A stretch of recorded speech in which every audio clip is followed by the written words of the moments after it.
The first thing Jordan Hayes felt was her tongue, dry and swollen against the roof of her mouth, coated in the distinct taste of regret and tequila.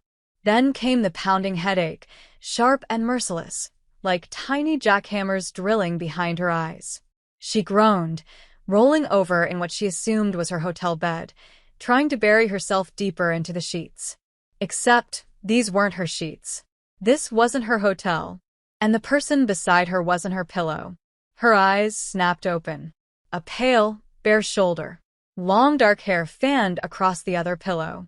Then, Jordan sat bolt upright and instantly regretted it as the room tilted like a bad carnival ride. "What the hell?" she rasped, blinking rapidly. The woman next to her stirred, face scrunching before she turned, equally dazed, equally hungover, and when their eyes met, they both froze. "You," they shouted in unison. Sloan Bennett, corporate ice queen, the legal department's most insufferable perfectionist, sat up clutching the sheet to her chest like Jordan had never seen a body before. Which was laughable considering Jordan looked down. Her own chest was bare. Her hand flew instinctively to cover herself, and that's when she saw it. The ring. A simple gold band on her left hand. Her stomach dropped. No. No, no, no. She twisted to face Sloan, horror dawning like slow sunlight. "Tell me we didn't." Sloane's face had gone ghost white. "This isn't happening," she whispered. Jordan scrambled out of bed, dragging the sheet with her, nearly tripping over what looked like a bouquet of plastic roses and a crumpled receipt from Chapel of Eternal Bliss. 3:17 a.m., she read aloud. Jordan Hayes and Sloan Bennett. "No," Sloan said again, standing now, her face red with fury and something else Jordan couldn't name. "This isn't real. This can't be legal." "It's Vegas," Jordan said weakly. "Everything's legal if you're drunk enough. We got married." Sloane's voice cracked, a mix of disbelief and disgust. "To each other?" Jordan narrowed her eyes. "Gee, thanks. I'm not thrilled either, Bennett. You snore like a dying seal. And you drool. Like, a lot. Must have been all the tequila I drank trying to forget your face. Clearly not enough." They glared at each other, both breathing hard. The suite looked like a bomb had gone off. Empty mini bottles, confetti, a half-eaten slice of cake that said "Congrats Mrs. and Mrs." in sparkly icing. Jordan clutched her head. Okay. "Okay. We go to the courthouse, annul this thing, burn the evidence, and never speak of it again." "Agreed," Sloan said sharply. "First thing tomorrow." "Today," Jordan corrected. "It's already morning." Fine. Today. "But first I need Advil. And a gallon of water. And to wash the stench of shame off my body." "Don't act like you're the victim here, sweetheart." "Don't call me sweetheart." "Oh.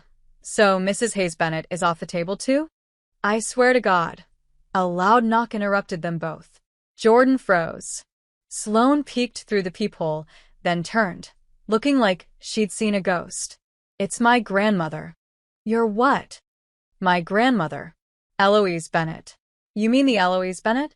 The one with, like, 4 skyscrapers named after her?" Sloan nodded, stiff and pale. "What is she doing here?" "She's in town for the board meeting this week. I wasn't supposed to see her until tomorrow." "Shit." Jordan panicked. "She can't find out about this. She'll think we're serious." "She's going to be thrilled," Sloan whispered, horror and dread swirling in her eyes. "She's been pushing me to settle down. Says it's time I stop putting work first." The knock came again, sharper this time. "Sloan? I saw your name on the guest list, darling. Are you in there?" "Hide," Sloan hissed. "What?" "Bathroom." Now. "You seriously think hiding me is gonna work? What if she saw us check in?" "She won't. She's 87. Her eyesight's garbage." But Jordan didn't move. Something clicked. Wait. Wait. She turned to Sloan slowly. "If your grandma thinks we're married and she's thrilled about it, what happens if we don't tell her the truth?" Sloan narrowed her eyes. "What are you getting at? You said she's rich. And she's always on your ass about settling down." "Yes. So what if we fake it?" Just for a while. Let her think it's real. Keep her happy. Then a quiet divorce in a few months. Clean break. Sloane opened her mouth to argue, and then the door creaked open. Eloise Bennett stepped inside like she owned the place, her assistant trailing behind with an iPad. She was all pearls and poise, eyes sharp despite the age. And when she saw Jordan and Sloane, both half-dressed, rings gleaming under the garish hotel light, her face lit up. "Oh my," she said, voice trembling. "You finally did it. You eloped." Jordan blinked. Sloane looked like she might faint. "Well," Eloise clapped her hands. "This calls for celebration. 6 months, darlings. That's all I ever asked. And now it's official. You'll be the one to inherit Bennett Corp, Sloane." Jordan's heart stopped. Sloane's jaw dropped. And in that moment, everything changed. There was no time to think. No time to scream. No time to unpack the fact that Jordan had just agreed, without words, without a plan, without so much as a goddamn contract, to pretend to be married to the woman she couldn't stand for 6 entire months. Because Sloane Bennett's grandmother was now inside their hotel suite, eyes sparkling with delight, acting like this spontaneous Vegas marriage was the most romantic thing she'd ever seen.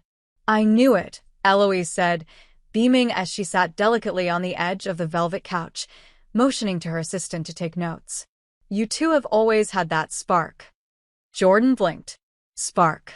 Sloane made a sound between a cough and a choke. "Jordan is full of surprises," she said through a clenched jaw. "But this one surprised even me." "Oh, darling," Eloise said, "I've been hoping you'd stop putting your career first and find someone who could handle you. You're so intense. So precise. But Jordan clearly knows how to soften your edges." Jordan opened her mouth to object. Soften your edges. But Sloane stepped on her foot. Hard. She smiled with all the warmth of a hostage on camera. Yes, she does. And I love that about her. Eloise's assistant's fingers flew over the tablet. "Preparing public statement," she muttered. Jordan's stomach turned. "Wait, public statement?" "Oh, don't be silly," Eloise said, waving her hand. "You're not just my granddaughter. You're the heir to Bennett Corporation. This is a family celebration. A proper announcement. Press release. A dinner party. A champagne toast. Maybe even a spread in legacy and wealth." "No press," Sloane said quickly. Please. "We want to keep this intimate. Quiet." "Ah, so the rebellious romantic route. I adore that." Eloise stood, smoothing her blazer. 6 months, darlings. You stay married through the holidays, and the company is yours. Any earlier, and it defaults to your cousin Derek. And we all know how that would end." Sloane flinched. Jordan noticed. "I'll leave you 2 lovebirds to recover. We'll have brunch tomorrow. I want to hear everything." And just like that, Eloise swept out of the room, assistant in tow, leaving behind the scent of roses and ruin. The moment the door clicked shut, Jordan spun around. 6 months. I panicked. You panicked. Jordan threw up her hands. You told her we were in love. You smiled like you meant it. She's 87, Jordan. She once donated to a whale sanctuary because she thought a sea cucumber was being mistreated. You can't reason with her. You could have said we were drunk. Or confused. Or kidnapped. Anything. Sloane's eyes blazed. You were the one who said we should fake it. Yes, fake it like a normal lie. Not inherit the empire lie. Sloane paced, running a hand through her hair. We don't have a choice now. If I call it off, I lose the company. Derek gets control, and he's already said he'll slash everyone's pay and outsource half the departments. Jordan hesitated. Derek's that bad? He once suggested turning the employee lounge into a cigar bar. Oh. Jordan looked down at the ring. Her stomach clenched. Okay, fine. We fake it. We lie. We make Eloise happy. And you pay me. Sloane stopped pacing. Excuse me? You want me to lie for 6 months? Pretend to be married to you? There's got to be compensation. You're going to be CEO. I'm still behind on rent, and my student loans are breathing down my neck. You're blackmailing me? I'm negotiating, like a good fake wife should. Sloane stared. Then, slowly, she said, $3,000 a month. 5. 4. Deal. Jordan offered her hand. Sloane looked at it like it was covered in acid, then reluctantly shook it.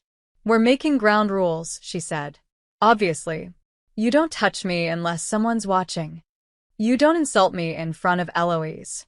No sleepovers. No real intimacy. And for God's sake, no pet names. Fine, Sloane. Fine, Jordan. They glared at each other, both pretending this was just a business transaction, both ignoring the faint buzzing in the back of their heads, the vague heat that came from being in close proximity, the memory of skin on skin, the way Jordan's voice had said her name in the middle of the night, low and drunk and maybe a little too tender. They ignored it. They had to, because this wasn't love. This was chaos. A marriage by accident. A deal signed in desperation. A 6-month contract held together by rules and mutual disdain. What could possibly go wrong? Jordan stood at the edge of Sloane's ultra-modern apartment with a cardboard box in her arms and deep regret in her soul. This is ridiculous, she muttered. I can't believe I let you talk me into moving in. Correction, Sloane said, arms crossed, perfectly dressed even in a casual blazer and jeans. You negotiated. $4,000 a month. Don't act like you're being kidnapped. Still feels like prison. Jordan set the box down by the couch, white leather, no personality, and looked around. The entire place screamed corporate ice cream. Sleek lines, cold lighting, and not a single cushion out of place. She sighed. Do you even own a blanket that doesn't look like it came from a Scandinavian hostage center? Sloane didn't respond. She was reading something on her phone, lips pursed. Problem? Jordan asked, already suspicious. My grandmother just texted. And she's hosting a celebration. Of course she is. A formal one. Oh no. Family, board members, close friends, roughly 100 guests. Black tie. Champagne. A string quartet. Are you kidding me? Jordan dropped onto the couch. She thinks this is the crown. She's old money. They invented appearances. Please tell me we can get out of it. She already booked the ballroom. At the Langston. Jordan whistled. Fancy. And she expects a moment. What kind of moment? Sloane's mouth flattened into a thin line. A reenactment. Of. The kiss. Silence. Long, heavy. Dense with unspoken panic. The kiss? Jordan echoed. You mean the one I don't remember? Exactly. The kiss that allegedly happened at a drive-through chapel while we were blackout drunk? She wants pictures. Emotion. A story. She wants a goddamn fairy tale, Jordan muttered. And we're the punchline. Sloane didn't respond. She just turned and walked toward the kitchen. Jordan followed, still in disbelief. Let me get this straight. Not only do I have to live with you, Miss Spreadsheet Emotions, but now I have to kiss you in front of your entire bloodline? It's one kiss. It's not just a kiss. Jordan snapped. It's a statement. It's a performance. And don't act like it won't be weird, because I know you still think I'm a walking HR violation. Sloane turned slowly. You're dramatic. And loud. And unfiltered. Gee, thanks. But you're also the only person who doesn't lie to me. Jordan blinked. Where did that come from? Sloane shrugged. Maybe the reality of the situation is finally hitting me. We're stuck with each other. Might as well be honest. Jordan looked at her for a long second. Then softer. Fine. We'll kiss. Once. And we sell it. Like the little fake wives we are. Deal. But neither of them moved. The party came fast. Too fast. One moment Jordan was threatening to burn one of Sloane's sterile throw pillows just to see how she'd react, and the next she was wearing a floor-length navy gown, standing in a sea of champagne flutes and classical music, being congratulated by people whose names she couldn't remember. Sloane stood beside her, dressed in midnight black, her hair swept into some elegant updo that made her jawline criminal. They were good at faking it. The laughs, the looks, the brushing of fingers as they accepted toasts. But the closer the clock ticked toward the moment, the more Jordan felt her heartbeat misbehaving. "They're ready," Eloise said, smiling like she'd just cured cancer. "Come on, girls. Give us that newlywed kiss." Everyone turned. Music dimmed. Phones lifted. Jordan and Sloane looked at each other. And then, Jordan stepped forward. Not fast. Not loud. Just real. "You ready?" she asked quietly. Sloane nodded, her voice barely a whisper. "Do it before I lose my nerve." So Jordan cupped her face. Lightly. Like a question. And kissed her. It was meant to be simple. A brush of lips. A formality. A PR move. But it wasn't. It was soft and slow and familiar. And the second their mouths touched, something cracked open. Heat. Memory. A flash, Sloane laughing on a neon-lit street, stumbling into Jordan's arms. Jordan whispering something in her ear. The taste of tequila. A real kiss, sloppy and desperate, pressed against a chapel wall. That same feeling surged now, like falling, like forgetting where you end and she begins. When they pulled apart, neither could breathe. The crowd applauded. Someone shouted more. But they just stared at each other. Frozen. Reeling. Jordan felt her skin buzzing. "Do you remember that?" she whispered. Sloane didn't answer, but her cheeks were flushed. Her pupils wide. "I think," she murmured, "we did it because we wanted to." Jordan hated how good Sloane smelled in the mornings. It wasn't fair. No one should smell like clean linen, citrus, and power before sunrise. And yet there she was, already dressed, already composed, sipping black coffee from a matte ceramic mug like the poster girl for "I Have My Life Together." "You're up early," Jordan muttered, dragging herself into the kitchen in an oversized t-shirt that said "emotionally unavailable since birth." Sloane didn't look up. "Some of us work for a living. Some of us aren't emotionally attached to their inbox." Jordan shot back, reaching for the cereal. "That's rich coming from someone who spent 20 minutes talking to her plants yesterday. They listen better than you." "They're ferns, Jordan." Jordan poured the cereal dry. No milk. She wasn't about to ask Sloane for help reaching the expensive, suspiciously small glass bottles in her fridge. Their domestic truce was already held together by Scotch tape and mutual contempt. Sloane finally glanced at her. "Are you always this pleasant in the morning?" "Only when I wake up in a hostile foreign country, which your apartment qualifies as. You're welcome to sleep elsewhere. And miss our fake wedded bliss? Never." Sloane took another sip of coffee, watching her over the rim of the cup. "What?" Jordan asked, mouth full. "Nothing," Sloane said, but there was something in her voice. Something almost amused. "You're tolerable." "Barely." "I'll take it. From you, that's practically a love letter." They fell into an uneasy silence, one that somehow felt more natural than it should have. Jordan hated how normal it was becoming, this dance of insults laced with something warmer, something quieter. She should have hated every minute of this. But she didn't. Not exactly. That kiss had broken something. Not just the rules. Something internal. Since the party, flashes kept surfacing in her head, her hands tangled in Sloane's hair, the warmth of her laugh, the way they'd clung to each other in the Vegas night like the world had been theirs alone. It was infuriating. "Hey," Jordan said suddenly. "Did you remember anything else from that night?" Sloane stiffened. "Why?" "Because I keep getting bits. Like, your hand on my leg in the chapel. Us dancing. You singing something terribly off-key. I don't sing." "You did. Badly." "But passionately."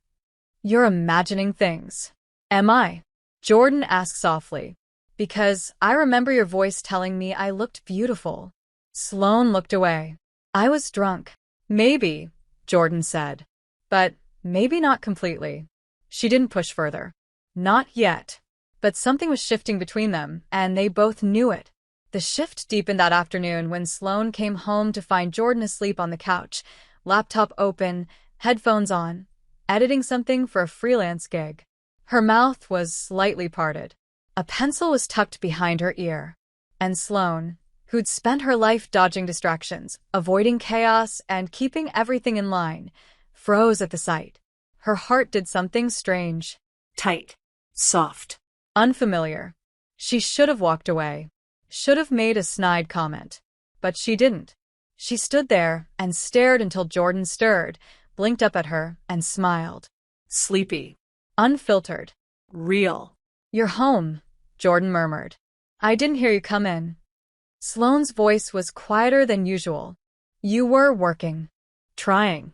Your couch is too comfortable. Who knew you had that in you? Don't tell anyone. It'll ruin my reputation."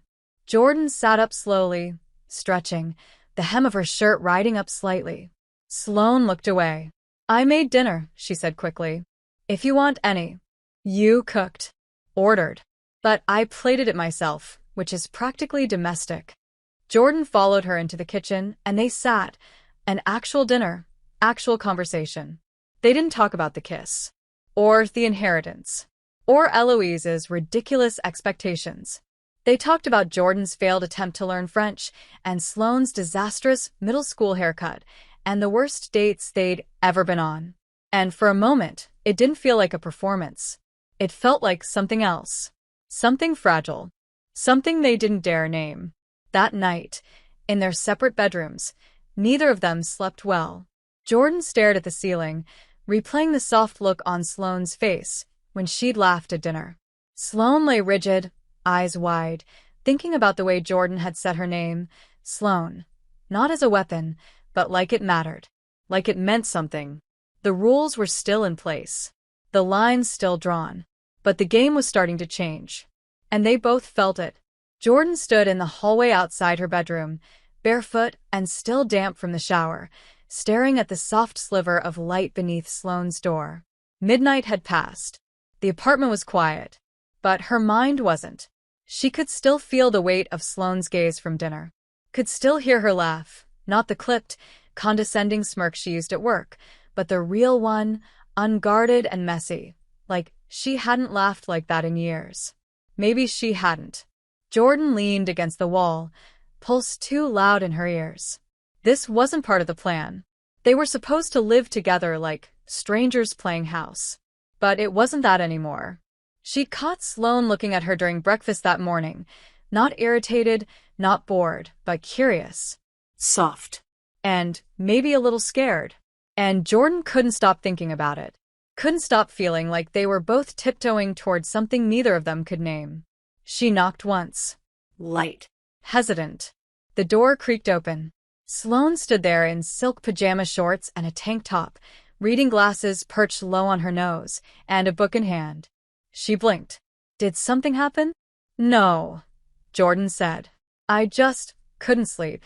So you decided to wake me up? You weren't asleep. I was close. Jordan offered a faint smile. Can I come in? Sloane hesitated, then stepped back. I suppose. The room was warm and quiet, the walls lined with books and shadows. Jordan sat on the edge of the bed. You know what's weird? Aside from our entire situation? Yeah. She paused. It's been weeks since Vegas, and I still get these flashes. Sloane tensed. What kind of flashes? You. Laughing. Spinning me around. Singing. I told you I don't sing. You did. Badly. But passionately. You're imagining things. Am I? Jordan asked softly. Because I remember your voice telling me I looked beautiful. Sloane looked away. I was drunk. Maybe, Jordan said. But maybe not completely. She didn't push further. Not yet. But something was shifting between them, and they both knew it. The shift deepened that afternoon when Sloane came home to find Jordan asleep on the couch, laptop open, headphones on, editing something for a freelance gig. Her mouth was slightly parted. A pencil was tucked behind her ear.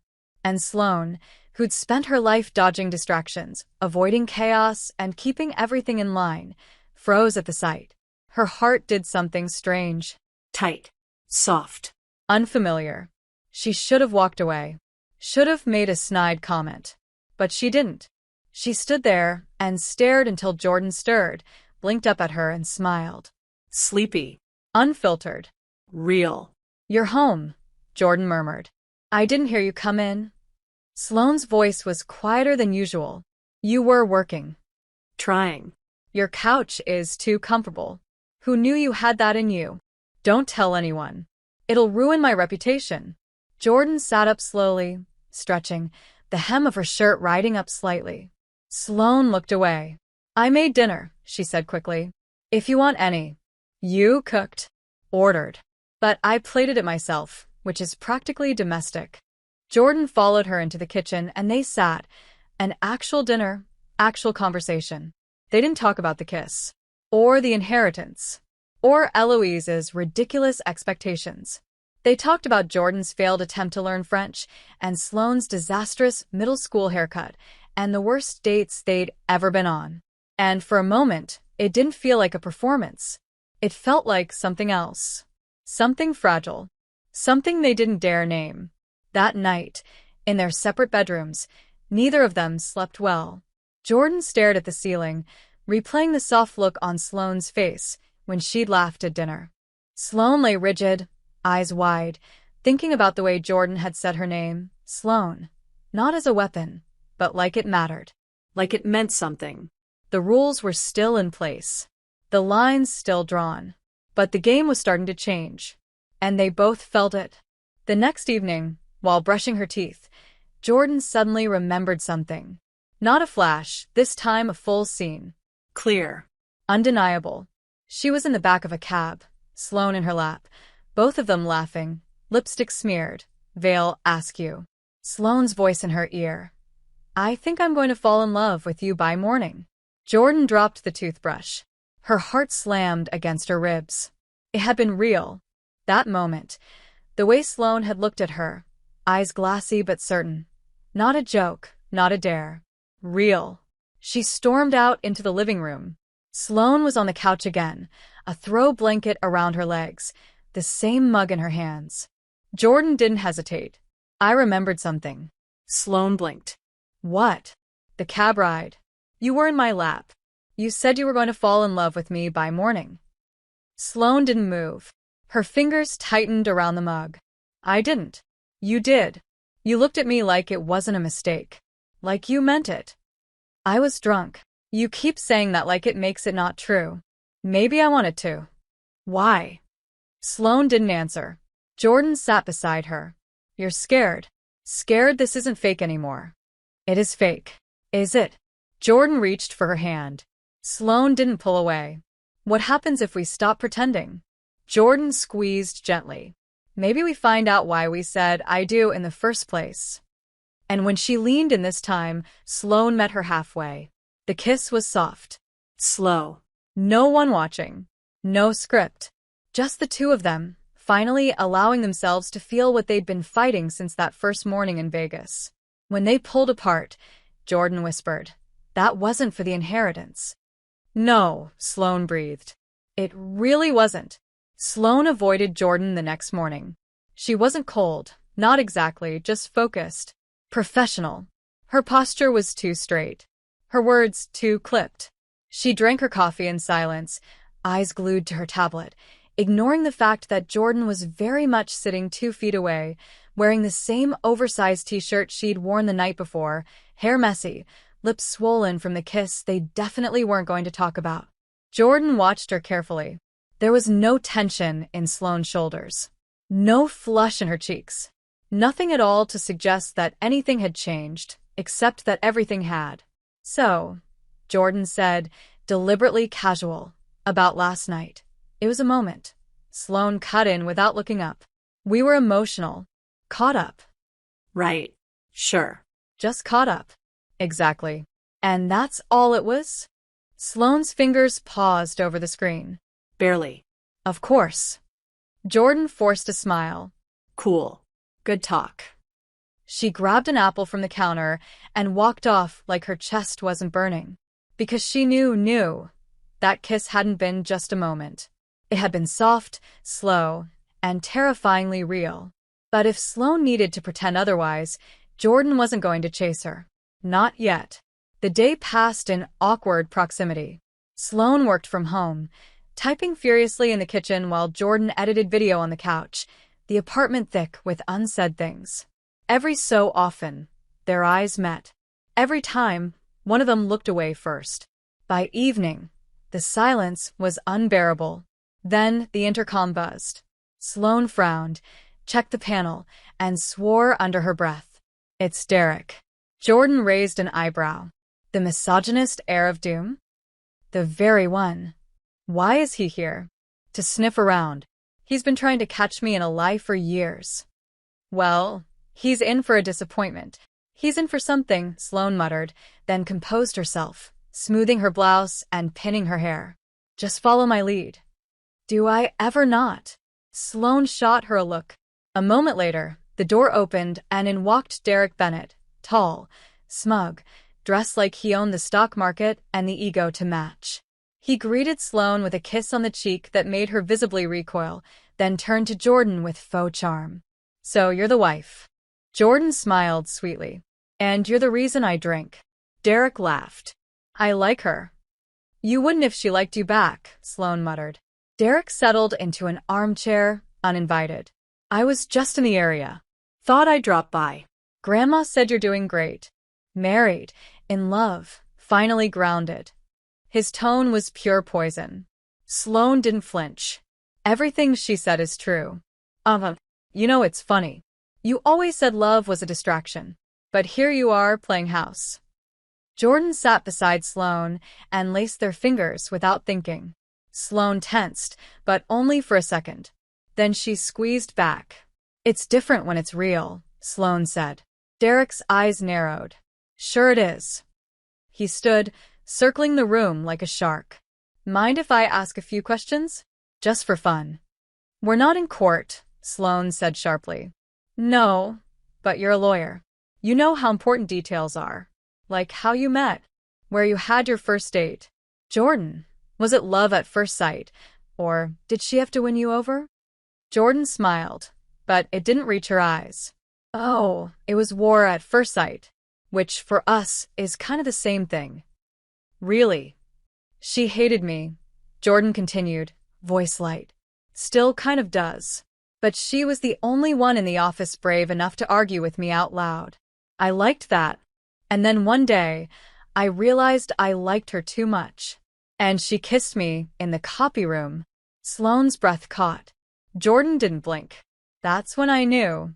Derek didn't look convinced, but he smiled anyway. "Sounds passionate. You have no idea." "Well, I won't keep you lovebirds," he said, heading for the door. "Just wanted to say congrats.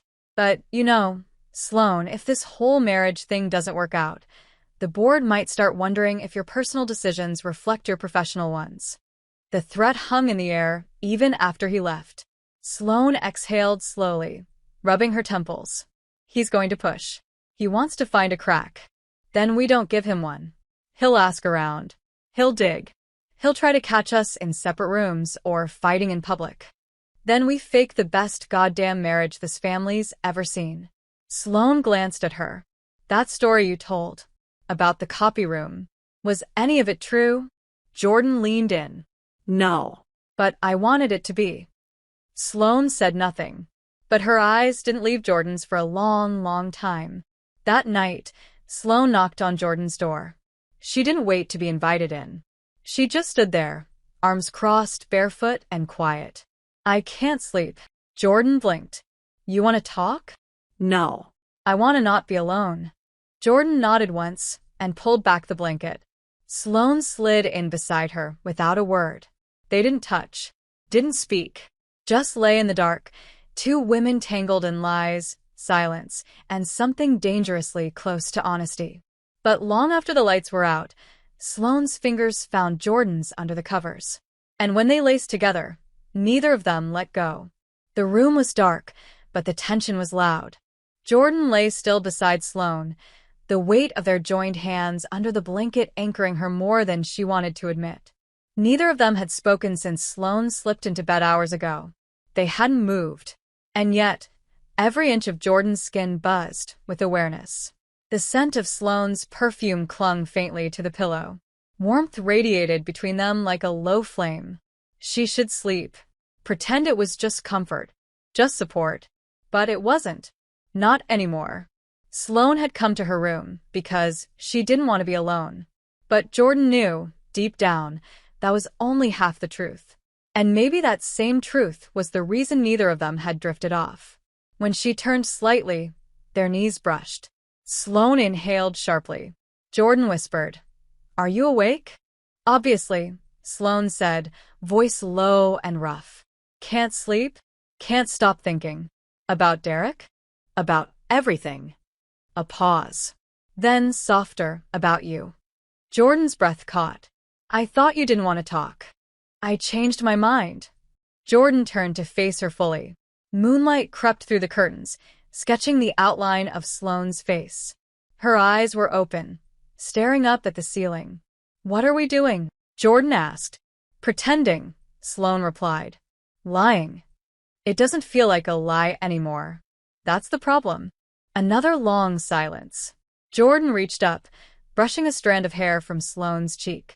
Her hand lingered. "Tell me to stop," she whispered. Sloane didn't. So Jordan leaned in. Not rushed. Not desperate. Just drawn in by gravity she couldn't fight anymore. Their lips met, slow, careful. But the moment they touched, it cracked something wide open. Sloane kissed her back with quiet urgency, her fingers gripping Jordan's waist, pulling her closer, like she'd been holding back for weeks. It wasn't soft anymore. It was hungry. Months of friction and pretending and proximity combusted all at once. When Jordan shifted on top of her, straddling her hips, Sloane arched into her touch like she'd been waiting for permission to lose control. Jordan's mouth moved along her jaw, down her neck, and Sloane gasped, that sharp, breathless sound that made Jordan's pulse stutter. "We shouldn't," Sloane whispered, even as her hands clutched Jordan's hips tighter. "Then tell me to stop," Jordan said again. Sloane didn't. And that was all the answer either of them needed. Clothes were lost between kisses. Breathless laughter tangled with curses. Every movement was clumsy and eager and real. Not perfect. Not polished. Just raw and overwhelming. When it was over, they lay tangled in silence, both staring at the ceiling like it might have answers. Jordan finally whispered, "So much for pretending." Sloane didn't respond. She just reached for Jordan's hand again. And this time, she didn't let go. The next morning came too fast. Sloane was already up, dressed, hair pulled back, eyes shielded behind a wall of quiet. Jordan found her in the kitchen with 2 mugs of coffee and something unreadable in her expression. "We should talk," Sloane said. "About last night?" Jordan asked, stepping in slowly. "About all of it." "Okay. I don't regret it." Jordan blinked. "Really? But it complicates things. Derek's watching us. Eloise has a dinner planned with the board next week. We can't let personal feelings interfere with how we present this marriage." Jordan laughed, short and bitter. "Personal feelings? You mean what just happened in my bed?" "Exactly. You're impossible." "I'm being careful." "You're being cold." Sloane set her mug down harder than necessary. "I'm trying to protect what we built." "You mean the lie?" "I mean the plan." "Sloane." Jordan stepped closer. "What if it's not just a plan anymore?" Sloane didn't answer. Her silence said everything. Jordan walked away. That afternoon, Eloise called. Derek had requested a private follow-up. He wanted to interview people from both of their pasts. Friends. Colleagues. Anyone who could vouch for the legitimacy of the relationship. "It's invasive," Sloane said through gritted teeth. "It's intentional," Jordan replied. "He wants us to slip up. Then we won't. We need a backstory. Shared memories. A timeline. I'll draft it tonight." Jordan crossed her arms. Together. "We do it together. If we're a couple, we build this lie as a couple." Sloane nodded reluctantly. That evening, they sat on the floor of the living room with takeout boxes and open laptops. Sloane typed bullet points. Jordan dictated half-lies and flirty moments they'd never actually lived. "Trip to Napa," Jordan said. "We stayed at that overpriced vineyard. You hated the wine. I got drunk and told you I was in love with you." Sloane looked up. Do you want these stories to sound real or personal? Both. Because that one sounded very personal. Jordan didn't break eye contact. Maybe it was. Sloane's mouth parted, but before she could respond, her phone buzzed. A message from her assistant. Derek had called a surprise meeting with the board. Tomorrow morning. Jordan read the text over her shoulder. He's going to try to force your hand. Or expose the marriage as a sham. Then we give him a reason to believe it's not. Jordan reached into the box, pulled out the fake marriage certificate from Vegas, and slid it across the table. We remind him what this started as. A commitment. Paper or not, it meant something. And now it means more. Sloane stared at the certificate. I still can't believe we really did it. I can, Jordan said quietly. Drunk or not, that night made more sense than half the sober days I've lived. Sloane looked at her, really looked, and for once, there was no armor, just fear, and maybe something close to longing. That night, they slept together again. No sex, no words, just warmth, just the sound of steady breathing and the quiet acknowledgement that no matter how complicated this was, they'd crossed a line they couldn't uncross. And maybe didn't want to. The night of the board dinner arrived cloaked in velvet tension. The ballroom at the Langston was dressed to impress. Crystal chandeliers, live string quartet, white-gloved servers, and a guest list that reeked of old money and judgment. Jordan hated every second of it. She adjusted the delicate silver clasp on her dress and stared at her reflection in the mirror. She looked the part. Elegant. Composed. Someone who belonged here. But she didn't feel like that person. Not tonight. Because tonight, she had to pretend everything was perfect between her and Sloane when her heart felt anything but. The door opened behind her. Sloane entered, dressed in a sleek black gown that hugged her body like it was custom-made for sin. Her hair was up, lips dark red, eyes sharp and unreadable. Ready? She asked. Jordan turned slowly. As I'll ever be. Sloane hesitated. You don't. Jordan cut in, voice flat. We're late. The car ride was silent. Every word between them felt like a risk. They hadn't talked since the night they'd slept in the same bed again. Not really. And neither had the courage to ask what they were to each other now. They arrived to applause and champagne. Eloise greeted them at the entrance, like a queen accepting her court. There's my favorite couple, she beamed, taking both their hands. Tonight is important. The board is watching closely. But I have no doubt you'll show them what real partnership looks like. Jordan smiled politely. Sloane did the same. They walked into the room arm in arm, like everything was flawless. But underneath the surface, Jordan's chest was tight. The night unfolded in a haze of forced conversations, polite laughter, and too much wine. Jordan was passed between board members like a novelty, the unexpected wife, the bold choice, the firecracker, while Sloane stayed glued to her side, tense and overcomposed. It was all going fine until Eloise pulled Jordan aside. Walk with me, she said, taking her arm. Jordan followed her out onto the balcony. The air was crisp, sharp with the scent of citrus from the lemon trees lining the terrace. Eloise leaned against the railing and looked out over the city lights. You've changed her, she said quietly. Sloane. Jordan asked. She's always been smart. Driven. But closed. Lonely, even if she'd never admit it. With you, I see softness. I see light. Jordan didn't know what to say. Eloise turned to her. Whatever deal you two made, whatever arrangement this is, I don't care. But I know my granddaughter. And I see the way she looks at you when she thinks no one is watching. Jordan's throat tightened. How does she look at me? Like she's terrified, Eloise said. But like she's home. Jordan felt her eyes sting. You're wrong. Am I? Eloise smiled gently. Don't break her heart unless you're prepared to stay and fix it. She walked back inside, leaving Jordan shaken and breathless. When she rejoined the table, Derek was in her seat, whispering something to Sloane that made her jaw clench. Jordan approached. Mind moving, Derek? I'm sure your ego can't handle the view from here. Derek stood slowly, smile oily. Just getting to know the woman who could ruin our company's legacy. Oh, sweetheart, Jordan said sweetly. If this is what you call sabotage, then your standards are even lower than your moral compass. He walked away with a smirk. Jordan sat beside Sloane. What did he say to you? He asked how long we've been sharing a bed. And what did you tell him? I told him I know your coffee order by heart. Is that true? Yes. They looked at each other. Something shifted again. The conversation paused as one of the board members tapped a glass. To Sloane and Jordan, he toasted. May their marriage be the kind of strength our company has always needed. The room clapped. All eyes turned to them. And then, in a move that wasn't rehearsed, wasn't planned, and wasn't anything either of them expected, Sloane stood up, pulled Jordan with her, and kissed her. Right there. In front of everyone. It wasn't like the other kisses. It wasn't calculated or timed. It was deep, intense, almost desperate.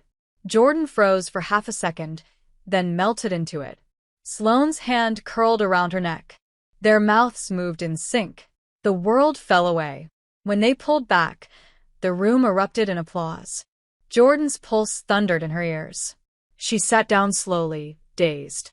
The dinner continued, but nothing tasted right. Nothing sounded clear. She didn't know why Sloane had kissed her like that. But she couldn't stop replaying it. And she couldn't stop the ache growing in her chest. Afterward, in the car, Jordan turned to her. Why did you do that? Sloane didn't look at her. Because they expected it. No, Jordan said.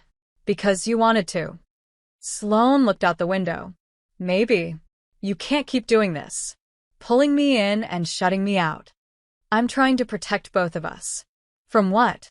Jordan snapped. From feeling something real? From ruining it. Too late, Jordan whispered. They didn't speak again that night.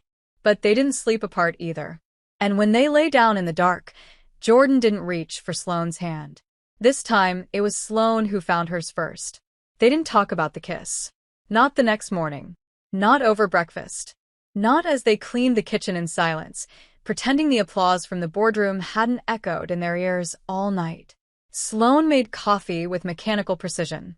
Jordan stood barefoot in one of her t-shirts, eyes distant. The air between them pulsed with everything unsaid. But the kiss had changed something. It wasn't just another performance. It had been real. Too real. And now, they were both pretending again, but not to others. To themselves. The quiet shattered when a knock came at the door. Sloane opened it and froze. A courier. Official envelope in hand. She signed and read the label, her face hardening. What is it? Jordan asked, setting her mug down. Sloane handed it over. Jordan opened it slowly. A legal document. Signed by Derek Bennett. It was a formal challenge submitted to the board, a motion to reevaluate the legitimacy of Sloane's marriage, citing public doubt, suspicious timelines, and lack of corroborating witnesses. He's escalating, Sloane said, voice flat. He wants an investigation. Can he do that? If enough board members support it, yes. They'll review our marriage documents, interview people who knew us before the wedding, maybe even dig into our finances. He's playing dirty. He's always played dirty. Jordan folded the paper. So, what do we do? Sloane looked at her. We prepare. We reinforce the lie. That's all this still is to you? A lie? Sloane blinked. What do you want me to say? I want you to say you felt something when you kissed me last night. I did. Then say it like it means something. Sloane's jaw tensed. We don't have room for feelings right now. Jordan stepped closer. You don't have room. Don't put me in that box with you. I'm protecting everything we've built. What have we built, Sloane? A house of cards?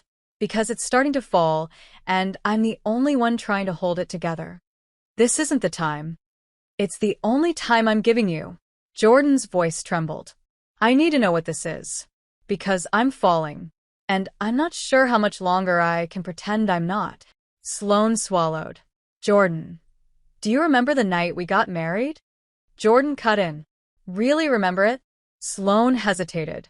Then, finally, pieces. Do you remember why we did it? We were drunk. No, Jordan said, softer now. That's not why. We could have done anything that night. Gone gambling, stolen a car, slept in different rooms. But we didn't. We walked into a chapel. We said vows. You held my hand and told me you didn't want to wake up alone. Sloane looked away. You said you felt safe with me, Jordan continued. That I made you feel like more than your last name. That I made you feel seen.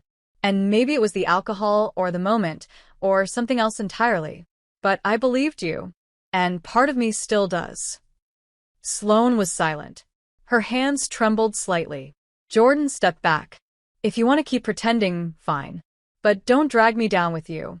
I've been pretending all my life, pretending I was okay, pretending I didn't need anyone. But I can't do that anymore. Not with you. She walked toward the bedroom. We have 1 month until the board makes a decision. Figure out what you want, Sloane. Because I already know what I want. And it's not this half-life. That night, they slept apart for the first time in weeks. The silence was louder than ever. Sloane lay awake, staring at the ceiling, the weight of Jordan's words crushing her chest. She remembered the chapel. She remembered the way Jordan had looked at her, like she was more than her name, more than her career, more than the woman who always had to be in control. She remembered feeling wanted, not just for the power she held or the image she wore like armor. Wanted for her. That scared her more than anything. And now, that same woman was slipping away. And Sloane had to decide whether she was going to chase her or let her go. The silence had changed. It wasn't the comfortable kind, the kind that wrapped around them in the dark while they shared a bed and pretended not to feel. This silence was sharp. It cut. It bled. And it followed them everywhere. Jordan barely spoke. Sloane barely looked at her. Days passed like ghosts. Meals were mechanical. Nights were lonely. Even the fake smiles they wore around Eloise started to crack. And still, neither of them said the thing that needed to be said. Then the email came. Jordan opened it during breakfast, scrolling absently until her eyes stopped on the subject line. Creative lead, 6-month residency, Portland. Her breath hitched. It was a project she'd applied for before Vegas. Back when she didn't have a ring on her finger. She'd forgotten about it completely. But now, out of nowhere, it had been offered. A dream job. Great pay. A clean escape. She closed the laptop slowly. Sloane noticed. What was that? Nothing, Jordan said. Just an email. Sloane raised an eyebrow, but didn't push. Of course she didn't. She never pushed when it mattered. Jordan stood. I'm going out. Where? Does it matter? The door shut before Sloane could answer. Jordan wandered the city for hours. She didn't know what she was looking for, clarity, maybe. Or just the feeling of control. But all she found was noise. She ended up in a coffee shop on a quiet corner, staring at the acceptance letter on her phone. 6 months. Far from this mess. Far from Sloane. But also far from what her heart wanted. When she came home, Sloane was waiting in the kitchen, still in her work clothes, hands clenched. Where were you? Jordan didn't answer. She dropped her keys on the counter. You got the job offer. So you do check my email. No. You left your laptop open. I saw it by accident. Right. Sloane stepped closer. Are you going to take it? Jordan met her eyes. I don't know. Should I? Seems like a perfect exit strategy. Sloane's face cracked. Is that what you want? What I want, Jordan said, voice shaking, is for you to stop pretending that this doesn't matter. It was never supposed to be real. But it is, Sloane. It's been real for a long time. You just refuse to admit it. And what if I do? What then? Then maybe we stop lying to everyone, including ourselves. You said it yourself. We started as a lie. And somewhere in the middle of all that pretending, Jordan whispered, I fell in love with you. Not with your plan. Not with your name. You. Sloane froze. Jordan nodded slowly. Yeah. That's what I've been trying not to say. And I can't keep holding it in. You don't mean that. Don't tell me what I mean. I've lived in this apartment. Slept in your bed. Kissed you like I meant it. Watched you lie to yourself every day and still wanted you anyway. So don't you dare stand there and say this isn't real. Sloane's voice was barely audible. I'm scared. So am I, Jordan said. But I'm still here. You? You keep hiding behind strategy and survival and that icy version of yourself that makes you feel safe. But guess what? Love isn't safe.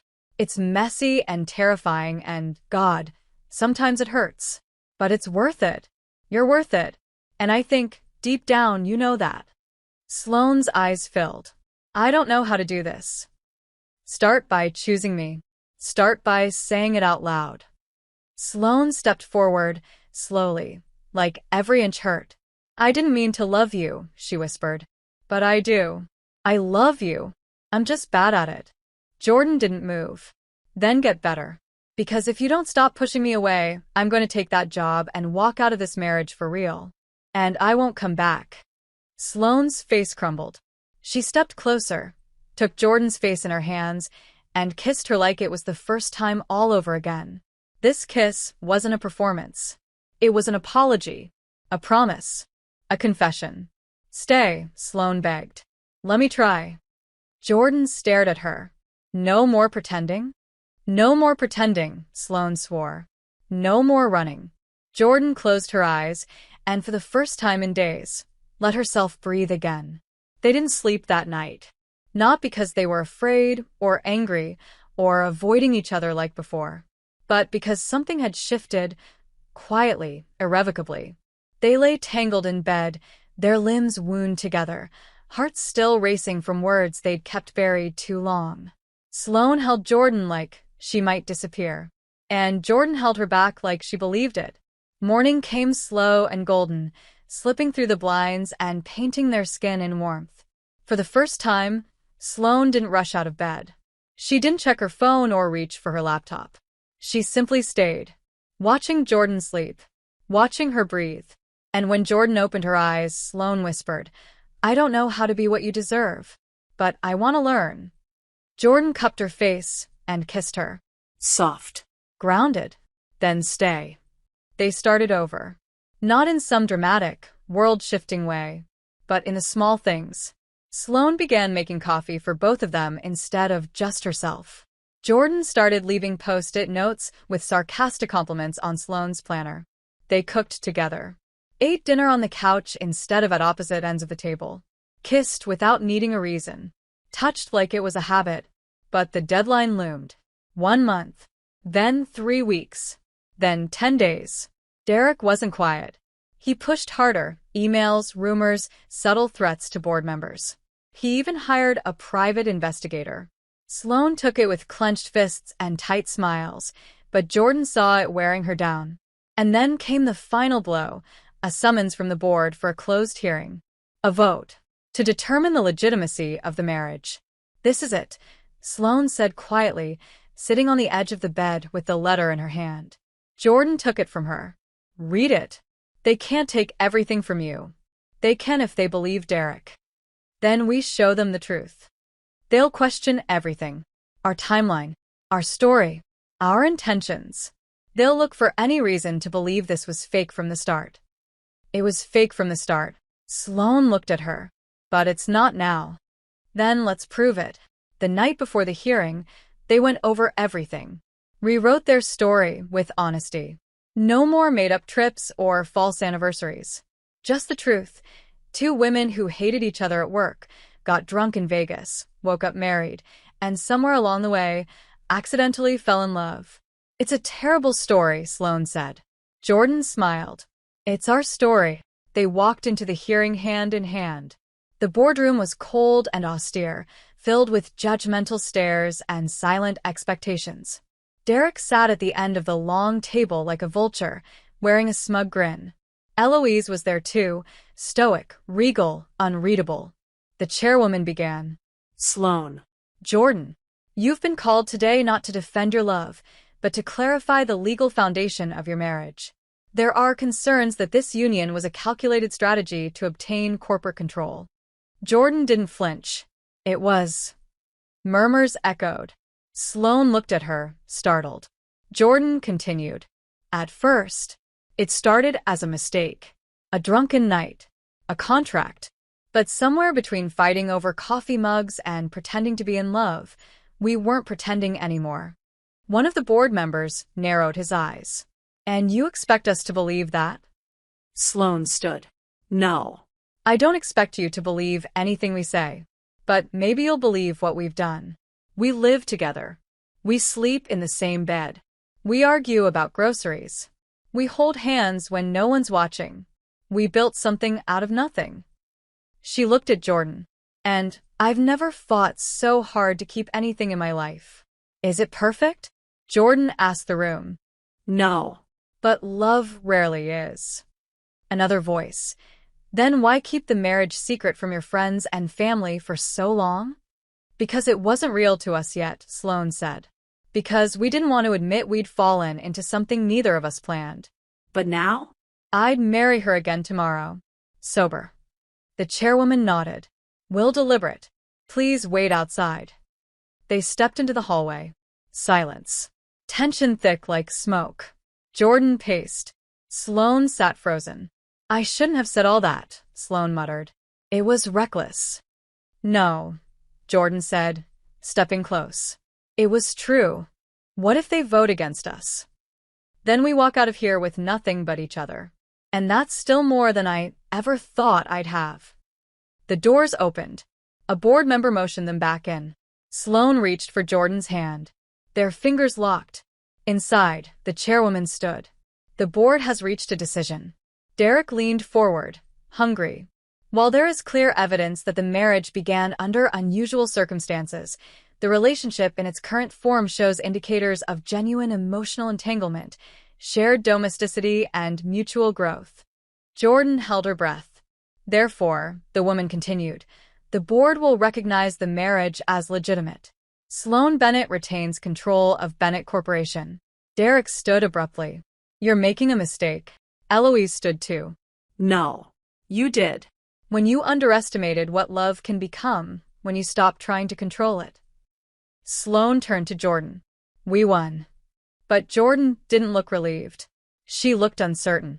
Later in the elevator, Jordan finally spoke. So, what now? Back to pretending we're fine in public and avoiding the real work at home. Sloane stepped in front of her. No more pretending. I want to do this right. All of it. You. Us. The marriage. Then prove it. Sloane nodded. The next morning she did. With no press, no strategy, no audience. Just the two of them in their kitchen, barefoot and unguarded. Sloane dropped to one knee, pulled out a ring that had nothing to do with Vegas, and said, Let's do it again.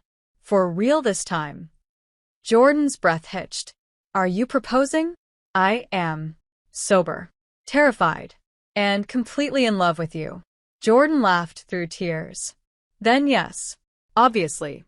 And this time, when they kissed, it wasn't the end of something chaotic. It was the beginning of something real. They kissed like it was the first time all over again. But this time, there was no audience. No boardroom. No threat. No lies. Just two women in a kitchen, bathed in soft morning light, and a ring that meant something deeper than the one that had started this entire mess. Sloane didn't pull away. Jordan didn't laugh or deflect. They stayed close, foreheads pressed together, breathing each other in like they were learning how to live again. We're really doing this, Jordan whispered. No contracts. No blackmail. Just us. Sloane nodded. Just us. And with that, the chaos of planning a wedding, a real one this time, began. Eloise insisted on helping. She was thrilled, of course. She wanted flowers, music, photographs, and cake tastings. Sloane wanted control. Jordan wanted it to feel like them. No string quartets, Jordan said, flipping through the binder of vendors. And no doves. I swear to God, if there's a single white bird flying around that ceremony, I'm out. You're being dramatic, Sloane muttered. Says the woman who color-coded her vows already. Organization is not a crime. You had the seating chart done before you propose. That's irrelevant. But beneath the teasing, there was a quiet joy between them now. A rhythm. Jordan had started calling it their second first time. Because even though they'd lived together, loved each other, fought and kissed and slept in the same bed. Now it all felt new. Honest. And terrifying. One night, a week before the wedding, Jordan found Sloane sitting alone on the balcony, knees pulled to her chest, a glass of wine in her hand. The city lights flickered below them, but Sloane's eyes were distant. "You okay?" Jordan asked gently, settling beside her. "You're quiet." Sloane didn't look at her. "I keep thinking about what this all means." "Marriage?" Yes. And no. "I keep remembering how it started. How messy it was. How we almost ruined it before we even began." Jordan reached out, took her hand. "But we didn't." Not for lack of trying. They sat in silence for a moment. Then Sloane said, softer, "My mother left when I was 10. Jordan blinked. "You never told me that." She said she needed more. Said my father was too cold. Too closed off. But I saw the way she looked at him. Like he wasn't enough. I think that's why I became this version of myself. Controlled. Professional. Distant. I thought if I could be everything, smart enough, strong enough, no one would leave me." Jordan squeezed her hand. "I'm not going anywhere." "You say that now." "I'll keep saying it. Every day. As many times as you need to hear it." Sloane looked at her finally. "I'm scared." "Me too. But I love you more than I fear what could go wrong." And for once, Sloane didn't deflect. She leaned in, kissed Jordan slowly, held her like she meant it. That night, they didn't sleep out of fear. They stayed awake in bed, whispering dreams they hadn't dared speak out loud before. Jordan wanted to start her own creative studio. Sloane wanted to teach one day, not law, but something that felt alive. "Maybe writing," she said quietly. "Fiction. About women who fall in love in the most ridiculous ways." Jordan laughed into her neck. "Sounds familiar." The week passed in a blur of fittings, decisions, and long glances. Neither of them talked about what came after the ceremony. Not yet. But the air between them had changed. The old tension was gone. In its place was something calmer, safer, and real. On the night before the wedding, they agreed to sleep apart. "Tradition," Jordan teased. "Superstition," Sloane corrected. But when they said goodnight, the goodbye felt heavier than expected. Jordan paused at the door to the guest room. "You sure about this? About marrying you?" Sloane stepped close, kissed her forehead. "I've never been more sure of anything." And still, they lay awake, separately, thinking of each other, of the past they survived, and the future they were about to build. The day began with sunlight so soft it almost felt intentional. Like even the universe had decided that, for once, things didn't need to be difficult. The apartment was quiet. Calm. Jordan woke first, the absence of Sloane beside her strange, but expected. Tradition, they'd agreed. But the empty space still made her chest ache. She sat up slowly, rubbed her eyes, and let the moment settle. Today, she was getting married. Again. But this time, she would remember everything. This time, it wasn't a punchline. It was a promise. Across the city, in a hotel suite Eloise had insisted on booking, Sloane stood in front of a mirror in her wedding dress, utterly still. The fabric was simple, elegant, sharp in its lines but soft in its presence, just like her. Her reflection stared back with equal parts confidence and terror. She barely heard Eloise's gentle knock before she entered, carrying a box. "Your vows?" Eloise asked, smiling. Sloane nodded. "I wrote them last night. 5 versions." "Only 5. I narrowed it down." Eloise watched her for a moment. Then, softer. "You look scared." Sloane didn't deny it. "It's not fear. It's just a lot." "That's what love is. Heavy. Worth carrying." Sloane nodded, but her throat was tight. Later, at the venue, a restored greenhouse bathed in natural light and lined with wildflowers, guests took their seats. Nothing extravagant. Just close friends, a few chosen family, and silence that hummed with anticipation. Jordan stood behind the doors, fingers tightening around her bouquet. She'd chosen a jumpsuit instead of a dress, white silk, sharp neckline, pockets. She looked like herself. Strong. undeniable. But her hands trembled. The music started. Her heart thudded like a war drum. Then the doors opened, and time cracked open. Sloane stood at the end of the aisle, mouth slightly parted, eyes locked on her. Jordan walked slow. Every step was a memory. The Vegas chapel, the first kiss, the boardroom, the fights, the laughter, the nights they didn't sleep because they were too busy trying not to fall apart. And now this. At the altar, they didn't speak right away. Just stood there, breathing, existing, overwhelmed. The officiant smiled. We are here not because fate demands it or law requires it, but because two women chose each other. Through chaos, through uncertainty, through everything that could have gone wrong. Jordan laughed softly under her breath. Sounds about right. The crowd chuckled. The officiant nodded. You've written your own vows? Jordan stepped forward first. Her voice trembled, but her gaze didn't waver. I didn't expect you, she began. In fact, I actively avoided you. You were the woman I hated. The woman who challenged me, who out-argued me, who looked at me like I was a mess she didn't want to deal with. And I loved it. I loved that you never made anything easy, that you made me fight for every inch of ground. I loved that, even when we didn't like each other. Something underneath all of it pulled me toward you. Sloane's eyes filled. Jordan continued. We got drunk in Vegas and made a mistake. At least that's what we told ourselves. But maybe it wasn't a mistake. Maybe it was the first honest thing either of us had done in a long time. I didn't fall in love with you all at once. I fell slowly, messily, Stubbornly. but I fell. And I keep falling. Every day. She took a breath. So today I choose you. Again. Sober. With everything I am. And I promise, no more pretending. Sloane stepped forward, voice quiet, uneven. I used to think love was something you earned. Something that came after proving your worth. That if I worked hard enough, controlled everything around me, maybe someone would stay. She looked down, then up. But you didn't stay because I earned it. You stayed because you saw me, even the parts one tried to hide. And still, you chose me. I didn't know how to love you at first. I pushed you away, lied to myself, hid behind rules.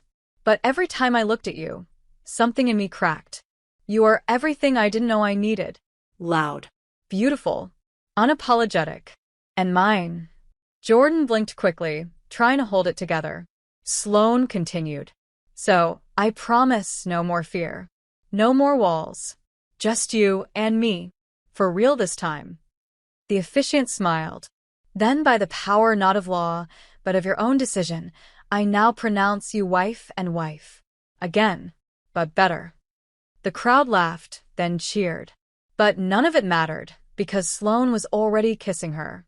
Hands tangled in Jordan's hair, breath stolen, hearts crashing into one another like they'd waited years for this. The applause roared. But in the middle of it, they only heard each other. Hours later, after the champagne and the dancing, after the last guest had left, they returned home. Shoes off, makeup smudged, hearts full. Sloane stood in the living room in her dress, hair undone. We really did it. Jordan crossed to her. We did. Do you remember anything from our first wedding? Flashes, Jordan whispered. I remember you laughing in the chapel. I remember you calling me trouble. I remember thinking, God help me, I wanted it to be real. Sloane reached for her. Now it is. They kissed again. Slow. Deep. Certain. That night, they undressed each other like a ritual. Not rushed. Not desperate. Just reverent. Jordan traced every inch of Sloane's skin like rediscovering a language she already knew. Sloane clung to her like she'd never let go again. And when they came together, it wasn't fireworks, it was warmth. Foundation. Home. Later, tangled in sheets and sweat and promises, Jordan whispered, we get to have forever now. Sloane kissed her shoulder. Forever starts here. They left for the coast 2 days after the wedding. No fanfare. No photo shoots or carefully curated social media moments. Just a quiet, impulsive drive north with nothing but a shared playlist, a tank full of gas, and the rare silence that only exists between people who no longer need to fill space with words. Sloane drove. Jordan sang off-key. They took the long route, stopping at roadside diners and scenic overlooks, eating fries at sunset and letting the weight of real life dissolve in the rhythm of passing trees. By the time they reached the small beachside cabin Eloise had gifted them for the week, they were barefoot, messy-haired, and glowing. "This feels fake," Jordan whispered as they stepped inside the one-bedroom bungalow, all wood and windows and ocean air. "Nothing's fake anymore," Sloane replied, dropping their bags with a soft smile. The days that followed were slow. Lazy mornings in bed tangled in sheets and skin. Afternoons reading by the fireplace or walking along the shore, hands brushing, shoulders touching. Evenings spent cooking barefoot, dancing to old records, and kissing against kitchen counters. They didn't talk about the company, or about Derek, or about anything that belonged to the old world. Just them. Just here. But even paradise bends. On the fourth night, a storm rolled in from the sea. Not the gentle kind, the violent kind. Rain lashed against the windows. Wind howled. The power flickered, then went out completely. Jordan lit candles. Sloane found blankets. They curled together on the couch, wrapped in each other. And then Jordan said quietly, "You used to flinch when I touched you." Sloane didn't look at her. "I know. You don't anymore. I don't want to. Do you still think I'll leave?" Sloane hesitated. "Sometimes. Not because of you. Because of everything I've seen leave before. I spent so long believing love was just a delay before abandonment. That people said forever, but meant until it's inconvenient." Jordan turned to face her fully. "And now?" Sloane's voice broke a little. "Now I'm terrified because I actually believe you. And that belief is the most dangerous thing I've ever let in. I won't leave. I know. That's what terrifies me." Jordan reached out and brushed a thumb across her cheek. "Then let's be terrified together." And Sloane melted into her. The storm raged outside, but inside was calm. Their lips met in the soft flicker of candlelight, slower than ever before. This wasn't about urgency or hunger. This was reverence. Skin against skin, hands tracing paths that felt like memory. They moved like a question and an answer at once. When it was over, they didn't speak. Just lay there, breathless, heart steady, the ocean roaring in the distance like applause. The next morning, the storm was gone. Sunlight pushed through the fog, catching on Jordan's curls as she stood by the window, coffee in hand. Sloane watched her for a long time, then said, "I want to talk about kids." Jordan turned slowly. "What?" "Not now. Not next year. But someday. I need you to know that's something I think about." Jordan walked to her, slipped her arms around her waist. "Then we'll talk about it. When it's time. You'd be a terrible PTA mom. Obviously. I'd probably flirt with the other moms. Cause scandal. And I'd have to do damage control. Again. Like always." They laughed. And kissed. And when they stepped outside, barefoot in the wet sand, the world felt new. Their marriage was no longer about surviving pressure, faking appearances, or winning anything. It was about mornings like this. About stormy nights. About choosing each other over and over again, even when it was hard. Especially when it was hard. The cabin faded into memory, but the peace stayed. They returned to the city not as a performance, not as a contract, but as wives. Real. Grounded. Home. Life didn't magically become easy. There were late nights and missed calls. Arguments over laundry and dishes. Sloane left the lights on. Jordan left teacups in every room like she was marking territory. But now, none of it cracked them. Because love wasn't a prize they were chasing anymore. It was the foundation beneath their feet. Months passed like breath. Sloane settled into her role at Bennett Corp with new purpose, shifting the culture with quiet strength. She no longer saw her position as something she had to earn through sacrifice.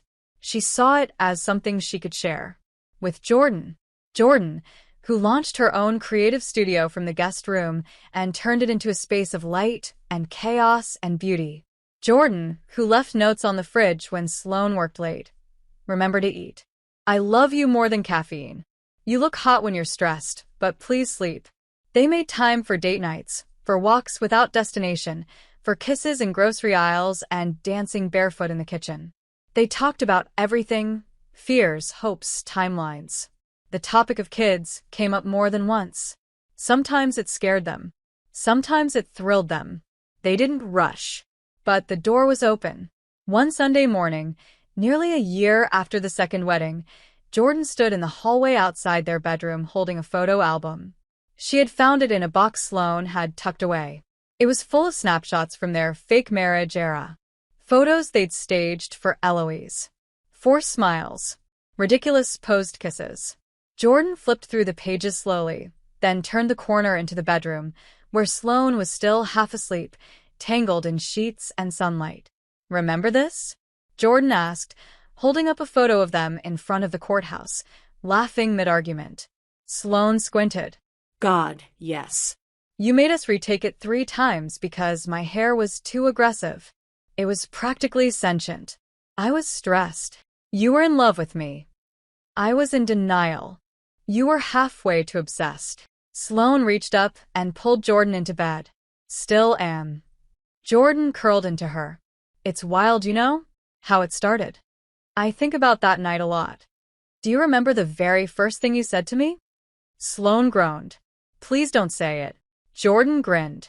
You looked me dead in the eye and said, if you don't move your stapler off my filing system, I will end you. A classic start to romance. I thought you hated me. I did. Until I didn't. They lay in silence for a moment, warm and quiet. Then Sloane said, let's go back. Jordan blinked. To the office? To Vegas. What? Let's find that chapel. Let's stand in front of it and take a photo. Not to fix anything. Just to see where it began. This time, sober. Jordan smiled slowly. You're a lot more sentimental than you let on. Don't tell anyone. It'll ruin my brand. So they went. 2 weeks later. No entourage. No champagne.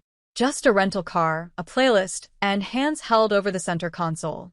The chapel looked smaller than they remembered. Less tacky. More poetic.